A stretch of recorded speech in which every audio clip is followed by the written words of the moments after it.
pessoal, como é que vocês estão? Espero que todo mundo esteja muito bem. Iniciamos finalmente a temporada de balanços. De fato, gente, para esse ano eu estava bem ansiosa para a temporada de balanços. Tem muita empresa ainda por vir, mas a empresa que deu start nessa temporada foi o Santander e é dele que a gente vai falar hoje. Bom, o meu objetivo aqui é fazer com que vocês entendam sobre ali o relatório da empresa de uma maneira simples e uma maneira fácil, para que depois você consiga trimestralmente acompanhar a empresa que você tem na carteira. Porque vocês sabem que investidor de verdade é aquele investidor que entende da onde ele está investindo. E os teus riscos diminuem muito quando você aumenta o teu conhecimento. O Santander, de uma maneira específica, eu vou trazer para vocês um pouquinho do histórico dele, porque é uma empresa que eu tenho na carteira e sempre me perguntam do porquê que eu tenho o Santander na carteira, sendo que a gente tem outras opções maravilhosas. Então eu vou trazer aqui para vocês um pouquinho dessa minha visão dessa empresa e para onde a gente está caminhando. Então, sem enrolação, bora pro vídeo. Antes de tudo, não se esqueça de se inscrever no canal, deixar o seu like, me seguir nas redes sociais e se você tem interesse no meu curso ou na minha mentoria, o link também está aqui embaixo. Então vamos lá, gente, tô aqui com um resumo para vocês, que é a primeira parte ali da apresentação, que aqui, gente, de fato a gente tem os pontos mais importantes, só que eu não vou acabar a apresentação aqui. Eu vou explicar para vocês algumas coisas que a gente analisa nos bancos e também mostrar como que tá o caminho aí de Santander. Mas é óbvio que o que importa pra gente muito é o lucro. O lucro líquido de Santander está em 3,9 bilhões olhando para o último trimestre. Se você comparar, por exemplo, com o Banco do Brasil ou Itaú, você percebe que esse número ele é bem abaixo. Mas o Santander ele é um banco menor. Itaú e Banco do Brasil estão em outro patamar e a gente vai fazer análise desses bancos também. Mas assim, quando a gente olha ano a ano, a gente tem um crescimento aí de quase 75% do lucro. E no final desse vídeo eu vou trazer um pouquinho do histórico de Santander para vocês entenderem um pouco mais a fundo sobre tudo isso. Mas assim, está ótimo isso, maravilhoso. Eu não tenho aqui, gente, vai ser um vídeo onde eu não tenho muitos pontos negativos para falar dessa empresa. De fato é uma empresa que a gente tem que acompanhar para ver se ela vai seguir nessa maneira tão positiva ao longo do tempo, tá? Outro ponto muito importante, muito importante quando a gente fala de bancos é olhar para o ROI. De bancos, gente, é muito interessante acima de 15%, 17%, 18%. Bancos como Itaú e Banco do Brasil, que passam de 20%, cara, isso é excepcional. Abaixo de 10%, 11%, 12%, aí é bem ruim, tá? Então o ROI é muito importante da gente estar olhando também. Quanto maior, melhor, obviamente. Então aqui do lado, nessa parte de destaques, a gente consegue ver o que influenciou nesses resultados tão positivos do banco. Então aqui a gente tem margem financeira, tem comissões, tem custo do crédito, tem gastos e tem índice de eficiência. Para bater o olho assim, gente, você falar, quero saber rapidinho alguma coisa de um banco para ver como que foi e tal. Eu gosto muito de olhar o lucro líquido, o ROI, o índice de eficiência e também a parte de inadimplência, porque é muito importante para o banco essa parte. Então, o lucro líquido, quanto maior, melhor. O ROI, quanto maior, melhor. O índice de eficiência, quanto menor, melhor. O índice de inadimplência, quanto menor, melhor. Então, esses pontos são bem interessantes, inclusive para a gente fazer análise comparando bancos. Então, vocês vão perceber que o Banco Itaú, ele tem um ROI acima de 20%. Já um Bradesco tá ali na casa dos 12%. Depois a gente vai fazer um vídeo também sobre Bradesco, mas tá ali bem abaixo do normal dos três bancões principais, que é Banco do Brasil, Itaú e Santander. Então, quando eu quero fazer uma comparação de bancos, é para esses dados que eu olho, de uma maneira bem simplificada, tá? Nessa parte, gente, é bem mais não tão de dados, né, de números, mas um ponto muito importante é que o Santander, em 2023, eu vou mostrar aqui para vocês, foi um banco que sofreu bastante. E quando a gente fala de clientes, sim, teve muita gente indo para fintechs, né, indo para Nubank, para Inter, para C6 e tudo mais. Então, os grandes bancos, sim, às vezes sentiram ali um pouco desses clientes migrando.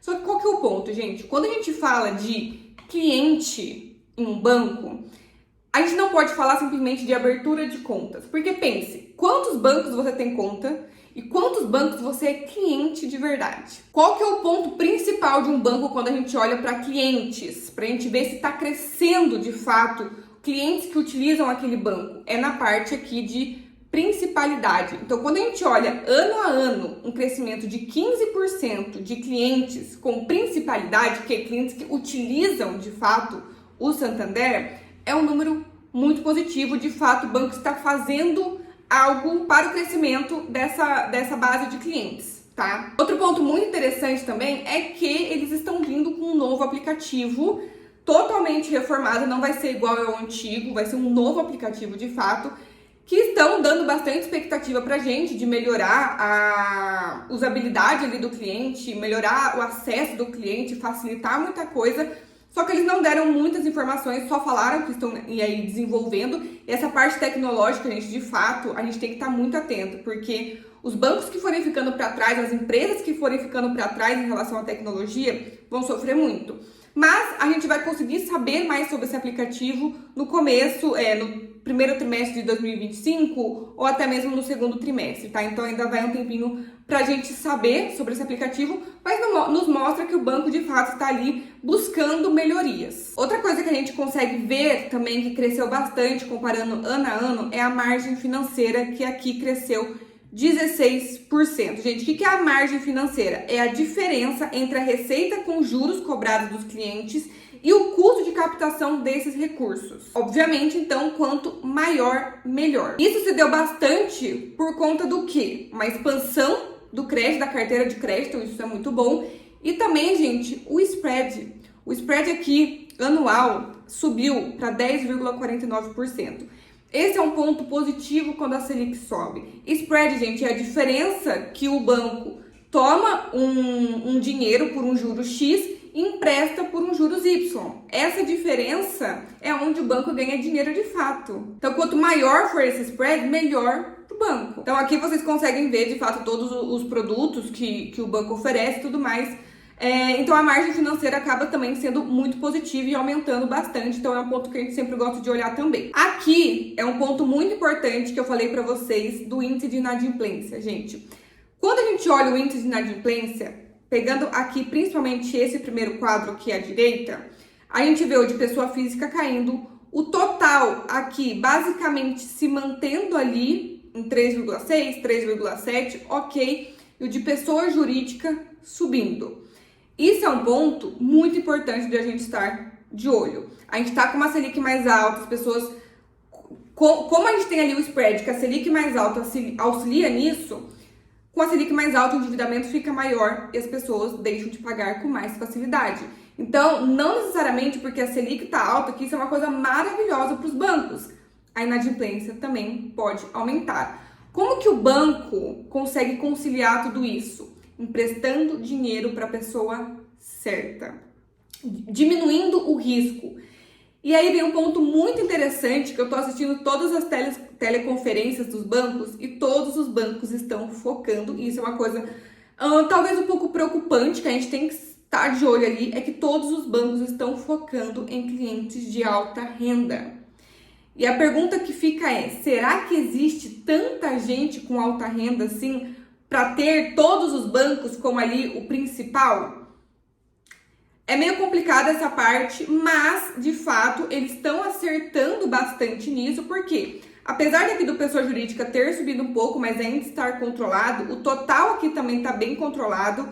O pessoa física até diminuiu aqui um pouquinho, mas o custo do crédito, a PDD, está diminuindo, ou seja, eles estão conseguindo emprestar para a pessoa certa. Isso faz com que ele não precise ter dinheiro ali, reserva, caso uma pessoa deixe de pagar. Quando ele consegue diminuir a PDD, ele consegue diminuir o custo de crédito e ainda não aumentar a inadimplência, significa que ele está conseguindo atingir o cliente certo. Então, isso também é super importante da gente estar analisando em um banco. Por fim, aqui na parte de despesas e índice de eficiência, o que é muito interessante é que quando a gente olha aqui no total das despesas, né, de 2,8, um aumento, é sempre interessante a despesa ser menor do que a inflação. E aqui eles conseguiram também. Então, eles otimizaram muito, né? Conseguiram crescer, aumentar o lucro, aumentar a base de clientes e a despesa não aumentar num patamar acima de inflação, inclusive abaixo de inflação. Então isso para a empresa também é muito importante. E quando a gente olha para índice de eficiência, gente, que era 43% lá no último trimestre de 2023, agora a gente tem um índice de eficiência de 38%. Abaixo de 40% para um banco já é muito bom. Se eu não me engano, né, se não me falha a memória, depois eu vou fazer um vídeo de Banco do Brasil, mas o índice de eficiência de Banco do Brasil chega na casa dos 25%. Isso é uma coisa absurda. Mas 38% e vir diminuindo, muito show pro Banco Santander. Aqui, por último, o que eu quis trazer para vocês, gente? Um pouco da visão macro em cima desse banco. Porque eu acabei de falar para vocês que o banco está indo super bem, que está conseguindo crescer os lucros, que está conseguindo manter a despesa ali super bem alinhada, a inadimplência super bem alinhada. Então, seria esse banco uma ótima empresa para a gente estar investindo? Vamos dar uma olhadinha no histórico para a gente ir um pouco mais a fundo em tudo isso, tá? Aqui eu peguei para vocês desde 2019, com o lucro, 2019, 14,4 bi, 2020, 13,8 bi, 2021, 16,3 bi, 2022, 12,9 bi, 2023, 9,4 bi e 2024, 13,8 bi. Aonde a gente consegue ver um gargalo aqui nesse banco? 2022 e 2023. O ROI aqui também, gente, olha, era um ROI de 21,30, depois 21,20 e aí chegou a 11,80. Isso daqui é catastrófico. Catastrófico. E agora a gente consegue ver essa recuperação já passando o que era 2022. E a gente consegue ver o quê? O potencial do banco de chegar até em 21. Então, isso é muito interessante. Eu vou explicar para vocês o que aconteceu aqui em 2023, tá? O dividendo eu coloquei aqui mais ou menos como foi nos últimos anos. E aqui um ponto muito importante, gente, a cotação da ação. Santander, em 2019, aqui eu peguei o último dia do ano, então dia 30 de dezembro de cada ano. Então 2019, quase R$50. 2020 se manteve também muito bem. 2021 caiu um pouco, 2022 caiu mais ainda. 2023 ele finalizou ali ok. 2024, gente, finalizou a R$23,75, um banco que já custou R$48. Loucura, né? O que aconteceu em 2022 e 2023? Principalmente, gente, a questão de inadimplência.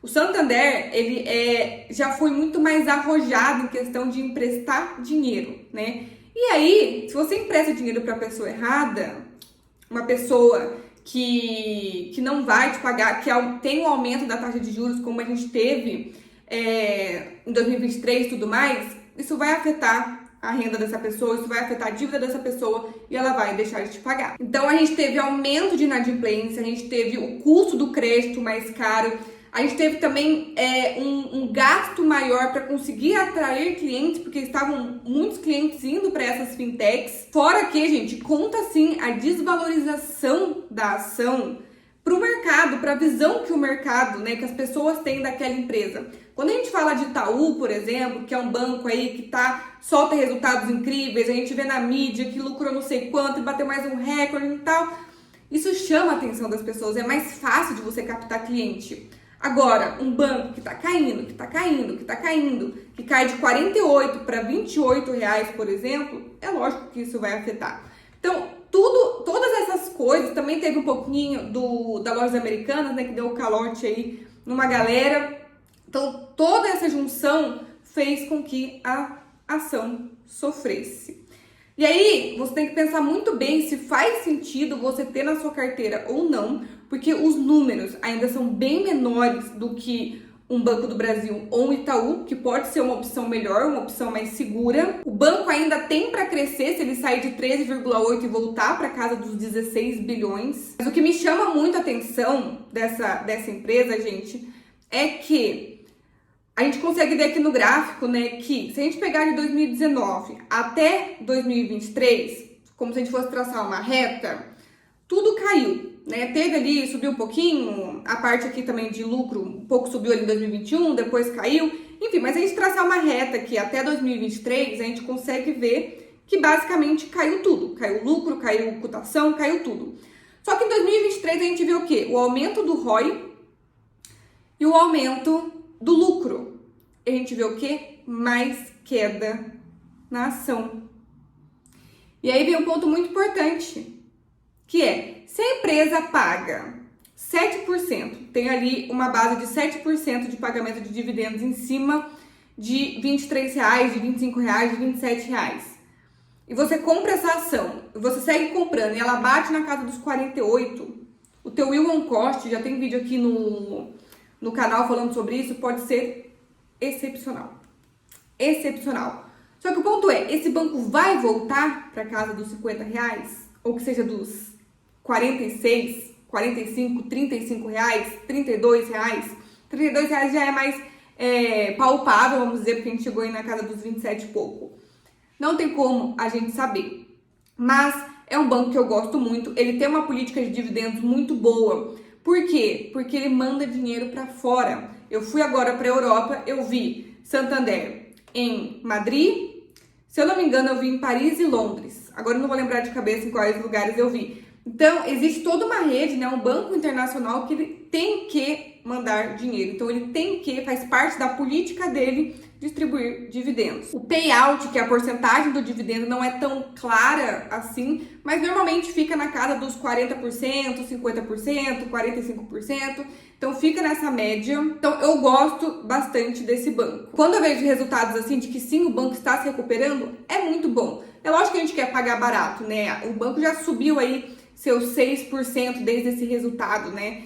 Faz parte. Eu quero que de fato ele cresça, eu quero que a ação suba, porque eu tô conseguindo aproveitar num preço ainda muito barato. Mas saiba, isso não necessariamente é algo linear. Pode ser que 2025 seja um ano ruim, seja um ano que a gente vai ter aí possivelmente uma recessão. Como é que esses bancos vão se comportar? Os bancos aí que estão recuperando fôlego, como que vai ficar? Porque uma coisa é você ter bastante oxigênio, como um Banco do Brasil e um Itaú, para dar conta de uma recessão. E um banco que está se recuperando, que é o caso de Santander, que está um pouquinho melhor do que um Bradesco, por exemplo. Então, são coisas que deixam o preço da ação mais descontado por conta do risco. Aqui, gente, no site do Investidor 10, eu trouxe para vocês mais ou menos o que ele traz de preço teto. Lembrando que o preço teto, a gente olha dividendos, tá? A gente não está olhando o preço justo, a gente está olhando o preço teto para ter ali mais ou menos 6% de dividendos, de retorno, tá? E aqui ele coloca um preço teto de R$ 38,54. O preço atual aqui, R$ 26,26. E o Investidor 10, gente, é um site muito interessante para você olhar. Aqui, ó, ele tem o payout, ele tem o dividendo, ele tem o lucro. É um site bem fácil. Aqui, ó, todo o pagamento de dividendos e tudo mais. Então, eu gosto bastante. Às vezes, que eu quero uma coisa mais rápida, eu dou uma olhada aqui. E aqui ele traz o preço teto. Aqui ele não está olhando para o passado, ele está tentando olhar para o futuro. É muito difícil isso, tá? Quando uma empresa não traz para a gente uma projeção de lucro, como o Banco do Brasil traz, o Banco do Brasil traz isso para a gente. Então, eu estou ansiosíssima para ver como que vai ser o resultado, para a gente ter uma noção aí dos dividendos de 2025. É muito difícil da gente prever. A gente consegue ali ter uma noção, a gente não, né? Os analistas ali têm uma noção de como que vai ser o lucro daquela empresa, mas não necessariamente eles acertam. Então, aqui eles colocam o preço teto aí de R$ 38,54. Já vi empresas colocando aí na casa dos 31. Então, assim, é muito difícil de saber. Eu gosto, de fato, de pagar ali 25, 24, que eu já me acostumei. Mas não significa que eu não vá comprar 26, a 27, a 28. Então, eu estou estudando a empresa para ver até que ponto eu gosto de aportar nela ou não. E não é às vezes, gente, porque está nesse preço que eu vou aportar nela. Por quê? Porque existe o custo de oportunidade. Pode ser que uma outra empresa esteja no preço mais atrativo e eu queira aproveitar aquela empresa. Então, a gente sempre tem que estar estudando para ver o que a gente vai comprar em determinado momento. Mas é isso. Eu espero que vocês tenham gostado desse vídeo.